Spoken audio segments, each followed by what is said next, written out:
Welcome to the second edition of the Notts Outlaws podcast. For those of you that are too sharp for your own good, you'll realise that Luke Fletcher is no longer the host of this podcast. It is me, Jake Ball. This is quite possibly the biggest takeover since Zoe Ball took over from Chris Evans on the BBC Radio Breakfast Show.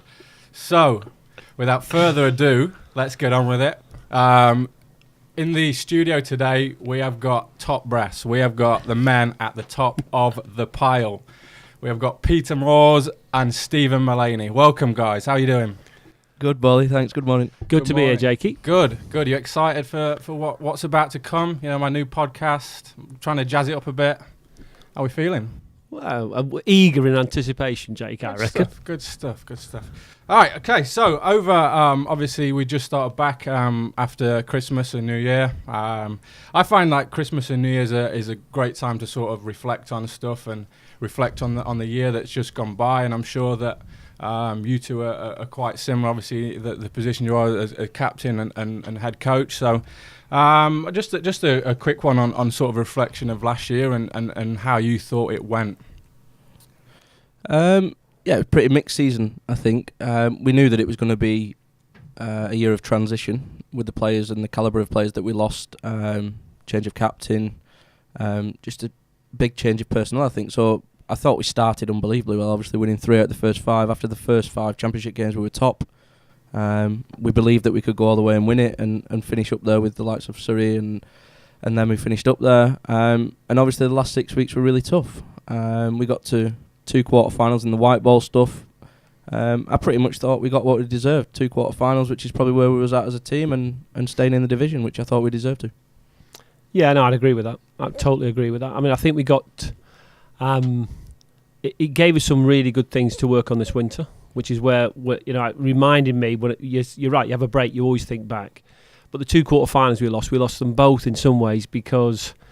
we had a tough toss here, I think, at Trent Bridge against Kent, but physically as well, we felt like we were a little bit behind the 8 ball against Kent and Somerset. They ran a bit better between the wickets. They fielded a bit better than we did. We've got a real power game. We've got some unbelievable batters and death bowlers. But we felt, I think, looking at this winter, that was an area we could get better. So that's affected how we've gone about it. But, I mean, our side at the start of the year was much more experienced. You know, Jake, you were in that side, you know, and then we picked up some injuries. We lost people to international cricket, and that's been mirrored probably in both seasons, actually. A bit of a lack of depth. I think what's happened this winter, we've managed to sign some players. We've moved some players on as well, which is exciting for them. But it's a new staff, so I think you look at it now and it's a really exciting time with the season coming up. Yeah, like you just mentioned there, Moores, we've got obviously made some big signings over the winter. We've got Joe Clark, Ben Duckett, Ben Slater. We've got Chappie coming in, so it's a really exciting time for us, but also I think it's a really exciting time for them as well. Obviously spending a bit of time with them at the start of this winter, getting their excitement for playing here. I mean, we're sat looking over the ground now, and I think sometimes we can take it for granted that this is our home, but you know, for these guys sort of coming into our dressing room, into our environment, and how exciting it is for them. How do you feel that those guys have settled in so far? Yeah, I think they've done really well. I mean, they've had various amount of times with us. We got Ben Duckett, who played the end of last season, so he's sort of like and Slater. They've had a bit of a head start, but through the winter programme, people like Zach Chappell have come in, and I think it has felt a bit different for him. You know, Leicester, great club, but coming here to Notts, it's a bigger club, it's a test match ground, different players around him, but all have settled in fantastically well. They've got completely stuck in, and, you know, we've got 4 of those lads now are away on a Lions trip, which is great for them. So I think the real test for us as a team will be, we're going to be a new team. I think that's got to be accepted by everybody on the staff, but also it's the members. We're going to start under Steve in that first championship game in a side that isn't quite as easy to put on paper as it has been in the past, and that's an exciting thing. So everybody's very competitive at the moment, in a good way, and that's an exciting thing really for people to sort of vibe. We know there'll be certain names on that team sheet that are experienced, solid performers, but there's going to be 3 or 4 slots up for grabs, I think, which is going to be very exciting. Yeah, Mo, how do you sort of, obviously the start of next season, you could potentially have 4 new players in your team. How would you go about sort of integrating them into the team, integrating them into your plans? Obviously, last year, obviously you didn't have these players, and now you have them. Like, how do you go about sort of looking at sort of getting them in and getting them involved and things like that? It's a good question. What we've not mentioned, I think Paul Coughlin obviously coming back is more or less a new signing because he didn't play. He played a couple of 2020s, but we had our first net the other day and he looked a million, didn't he? And his rhythm in bowling. I think my style of leadership or integrating people would be, to get to know them first and foremost, which I've tried to do. I've played a little bit with Clarkey in the north-south, kept in touch with him, so we've been quite good mates. Obviously, Ducky and Slater, as Mosey said, played a bit last year, so they kind of know how I go about it, and I know how they go about it. And Chappie, I played the north-south with as well, so it's not brand new. But I think my style or way is to get to know them as individuals off the field and see what makes them tick, and hopefully I can get the best out of them. Sounds good, Mill. Worked for me, so all good. Right, looking forward, we've started back now after Christmas break. Everyone's had the mince pies, had the turkey, had the fill of everything that they possibly can get their hands on. And we're back in getting ready for pre-season and then the start of the season. I find this as a very important time of the year for any cricketer. You've set your foundations before Christmas, and now you're tinkering and you're making sure that your game's right on top of on point for the pre-season and start of the season. So, Morsey, how are the lads shaping up, and sort of what is the plan from now until that first game? Well, basically, I mean, the way we run our winter pre-Christmas, I would say it's an individual programme in a team sort of setting. So everybody does their own thing. And we identify the areas with the players that they think they can add something to performance. So it could be a Yorker for one-day cricket. It could be being better to get past a swinging ball on off stump. So that the lads have been doing that and also physically working, and now it starts to change a little bit. You still do your individual stuff, but we now start to work a bit more as a squad. Fielding becomes a bit more of a thing that comes on stream. And generally you're right, Jake, you get to the point from where if you were tinkering with anything, now it's really about grooving it to get it so it's ready, and your game plans and how you're ready to go and play and compete is ready. What we don't want is we want technically good players, but we want games players. People who go out and sense the game, play the game. When we play that first championship game, it'll be a tough game. In April, the ball will move around. Batters are going to have to play late. Bowlers will have to be on the top of off stump. So as we go through the next sort of 7 weeks towards, I think, a bowling camp beginning of March, everybody starts to get themselves into that. And, 7-8 weeks, it sounds like a reasonable amount of time. But actually, if you're going to do it right, you've got to use all that time, because the start of season in England are huge, and the season's changed around a little bit this year. 2 championships at the start and straight into this 50-over comp. So players have got to have got their ducks in a row. Jake, you're part of it. Here, my style is always the same. It's the player's responsibility. We give them opportunities to get better. The player's job really is to get themselves ready, so when the business end of it comes, beginning of April, we're ready to go. Nice work, Morsey. Mule? Yeah, I think it's going to come around really quick. I think sometimes you can get caught out by thinking, it's still a long time away. It's not really, because if we have the same period as what we had before Christmas, which was a 5-week block, we've got a week off at half term, and then we've got 1 more week to top up, which some players are here, some players aren't, and then we're going. So I think it's really close, and I think hopefully everyone's got that in their mind, because once we go on that bowling camp and then the rest of the squad meet up with us around the 12th of March, we get back on the 24th. We're playing out here on the 26th. It'd be a bit colder than South Africa, but and then we've got sort of 3 or 4 days, bit of media and stuff, 3 days of warm-up cricket, and then we go to Cambridge and play a first-class game 2 days later on the 31st of March. So, yeah, I'm really excited, and I think it's going to come around really quick, which I can't wait because it's freezing. It does come round. I do find it that this time of year it flies by, and it does come a lot quicker than you think. And if you're not switched on and you haven't done all your work prior to Christmas, I think it can sometimes catch up with you in this period of time. But I think this time of year as well. I mean, certainly. in previous years we've seen a lot of people going away, and I've been away quite a bit and coming into the back into the squad late and stuff like that. We've got players going away. We've got Samit going away to PSL, Harry, Tom. Harry and DC are currently out in the Big Bash at the minute. Do you see that as quite an important thing for our players to do, Morsey? Do you think it's something that it develops them? Is it something that's good for Notts? I think it's healthy. I mean, it'll split opinion. Members will listen to this and think, well, we'd just like to protect our players and keep them where they are. I always say to anybody, imagine it's your son. And he has an opportunity to go and play somewhere else in the world and improve himself. So that's the way we view it here. Experiences you get in different tournaments, you come back hopefully a better player. All our players, they're professional players. They play for a living. We have to balance that out. So for myself and Mick Newell, we sit and talk to all the players to make sure that they do not too much. There's a balance to how many tournaments we'll let them play in. But I think it's a fantastic chance. At the moment we've got 4 lads out with the Lions. We've had people in the T10. Harry Gurney playing at the moment for the Renegades. You mentioned the PSL. They're fantastic things. Suddenly you might be playing with a top flight Australian or somebody from India. So Matt Carter, for instance, what he might get from somebody else if he gets in one of those tournaments, he'll bring back to us. And we've seen that with Dan. I mean, Dan Christian, who's played franchise all around the world, comes to us and he brings knowledge. He brings stuff, and that's helped us do well in T20. So I think it's a good thing. We have to protect our players. So that's partly where I think the way the system is now, it's really important that players become independent. Because when you go to these tournaments, you haven't got a bank of people always there. So to be protected as a player, I think is really part of our responsibility. But I think it's very exciting. Well, as a player, obviously, and captain of this team, if you got the opportunity, say, to go to something like the PSL, which is right in our pre-season block, you'd miss quite a big chunk of the pre-season. Is that something that you'd be willing to do or interested in doing? Under pressure, I know. Yeah, good question. It's up to Morsey, I think. I've not played in a tournament around the world, so I'd love to go and experience it.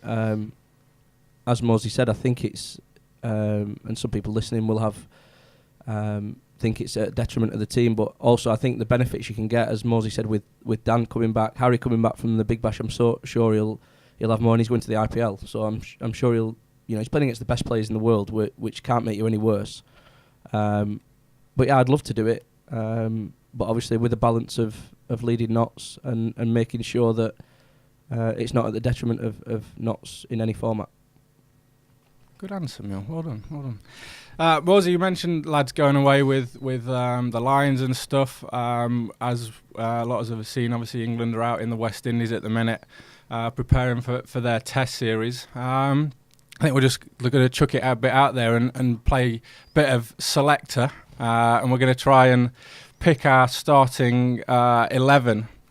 Let's just open it up to the floor. Like, where do you see this England Test team compared to, say, I think the ODIs is a fairly settled unit. Obviously, there's been a bit of in and out in the Test team in recent years. How do you see this team sort of moving forward? How do you see it settling down for the Ashes? I think that's ultimately what they're preparing for in next summer. Well, I mean, I don't know. They're coming off the back of a great series against Sri Lanka, aren't they? So I don't think they'll be looking to change anything, really. I think they'll be looking to go very much with a similar side. West Indies has become a place where it turns more than pace is dominated. Jet, you played there. So I don't think they were looking for many changes at the moment. It'd be interesting. Can we name the last Test match side? Would be a good one. I mean, obviously, Folkes was one of the big stories from that coming in. I'm not sure I could name it off the top of my head. Mull's a badger. But I really think that playing the extra spinner, Folkes coming in, Bairstow played at the top of the order was I think Bairstow's a super player. So I think that's quite an exciting prospect. I do. So people like Butler who've done so well. So I think it's quite exciting for England's Test match at the moment. Mill? Yeah, I probably do know the side. Come on, give us a side. Proper badger. I think the top fours. They had a warm up game yesterday, didn't they? A 2-day game that's carrying on today. So the top 3 or 4, so Jennings and Burns, I think deserve a chance. Johnny obviously went in at 3 and got 100, and then captain at 4, who's obviously a world class player. Will they still play 3 spinners? And Brodie played the last test. Obviously Anderson missed out, but will obviously play if fit. So will he go with 2 frontline heavies or not? I'm not sure. I don't think it's a country that you'd normally open the bowling with spin, is it? With Sri Lanka. No, I think they'll play the extra team. I mean, Stuart would be disappointed if he didn't get in and play. I think, and I think he proves time and time again, Brodie, that what a good performer he is. I mean, all bowlers bring different things to it. If Jimmy's the sort of craftsman bowler, what Brodie is, he's a tactician. He finds a way. He sets different fields. He does things in a different approach, but he gets wickets. He senses moments, Brodie, and that's why he's so valuable. I think in a Test match team, suddenly the game seems to be going nowhere, and Brodie has one of them spells, where he comes steaming in and he finds and he opens a game up. So that I think that won't be lost on Ruti. The fact that to have that sort of player in your side is a little bit different, and his experience will be invaluable. And I think they know that both him and Jim will have huge roles to play when it comes to the Ashes back here in the summer.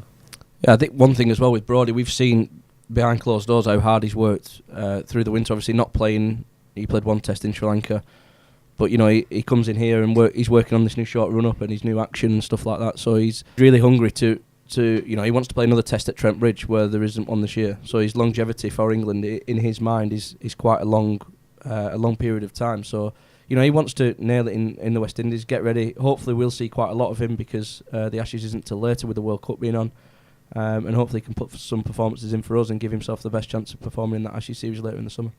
Yeah, I think Brodie is a great lesson for anybody, not just starting their career, but sort of, I wouldn't say coming to the end of their career, because I don't think Stu is, but I think the fact that he's constantly developing, he's constantly looking of ways to try and improve his game after everything that he's achieved in the game, to still have that drive and desire to keep wanting to get better and better.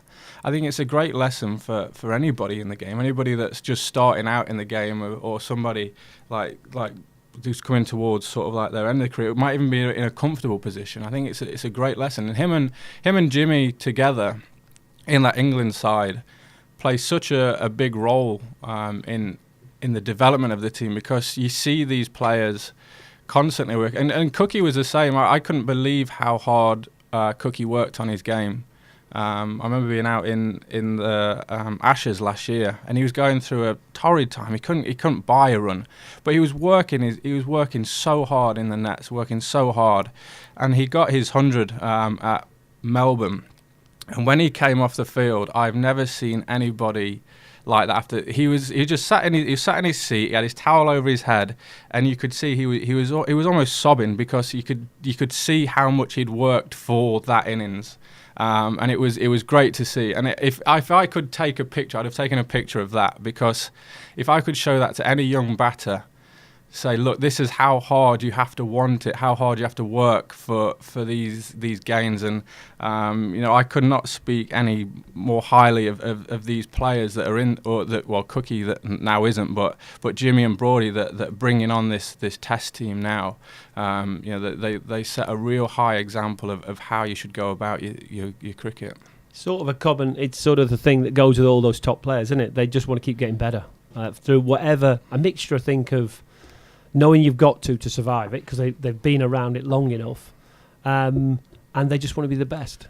And that, I think, it goes with, it might be a Dan Carter in rugby or a Messi in football. It doesn't matter. That they're forever looking at different ways of doing it. And Jimmy, Brodie are them. But you're right, Cookie. I've been seeing Cookie as well. Like the work rate he puts in is why he's been so successful.